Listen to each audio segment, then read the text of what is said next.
Ever wondered about the powerful economic and political alliance that has been shaping the Middle East for over 4 decades? Welcome to the world of the Gulf Cooperation Council. The GCC, a remarkable coalition, came into existence on a warm day, May 25, 1981. This alliance was not born out of thin air.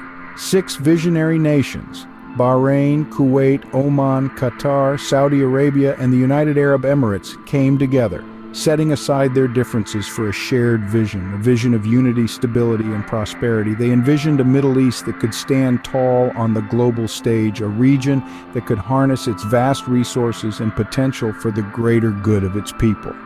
This was the birth of the Gulf Cooperation Council.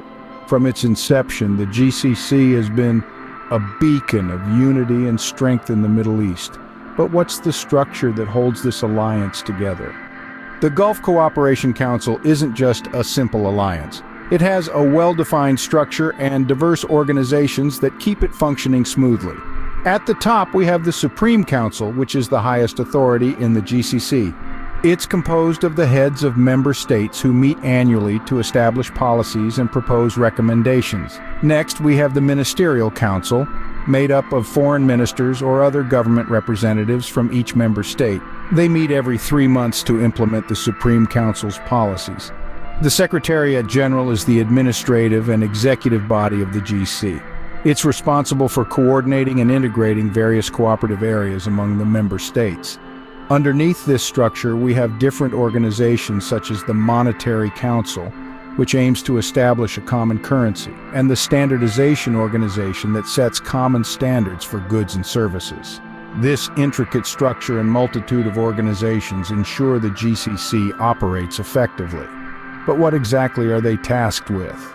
The Gulf Cooperation Council isn't just about politics. It has a wide range of functions and ambitious goals that it strives to achieve.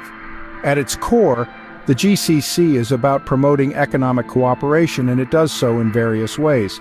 For instance, it encourages the formulation of similar regulations in economic sectors, including finance, trade, customs, tourism, legislation, and administration. But the GCC isn't solely focused on economic matters. It also aims to strengthen ties between member states in every possible field.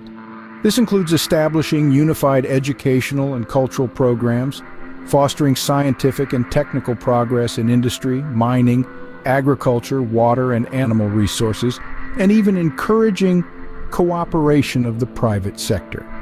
Now let's talk about the goals of the GCC.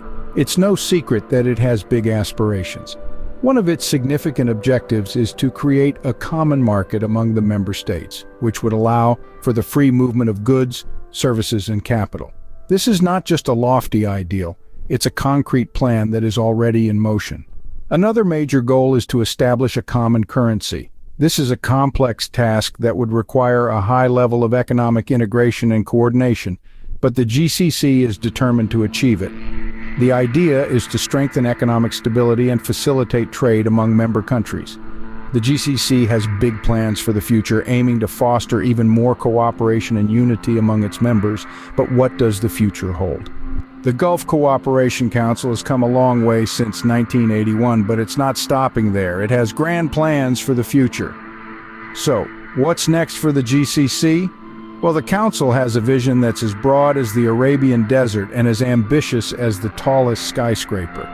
Firstly, the GCC aims to expand its common market. This means dissolving economic borders and creating a vast, unified marketplace that could rival those of the world's largest economies. It's a vision of seamless trade where goods, services, and even people move freely across the borders of member states. Secondly, the GCC is set to strengthen its military defense.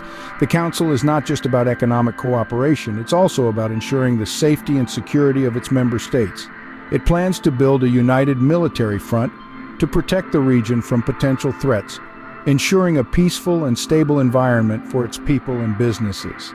Lastly, the GCC is pursuing a unified foreign policy. It seeks to speak with one voice on the international stage, advocating for the interests of the Middle East. This means more effective negotiations, stronger alliances, and a greater influence on global affairs. The Gulf Cooperation Council is more than just an alliance. It's a testament to unity, cooperation, and the shared vision of a prosperous future in the Middle East. And as we move forward, the GCC is poised to play an even more significant role in shaping the region's destiny.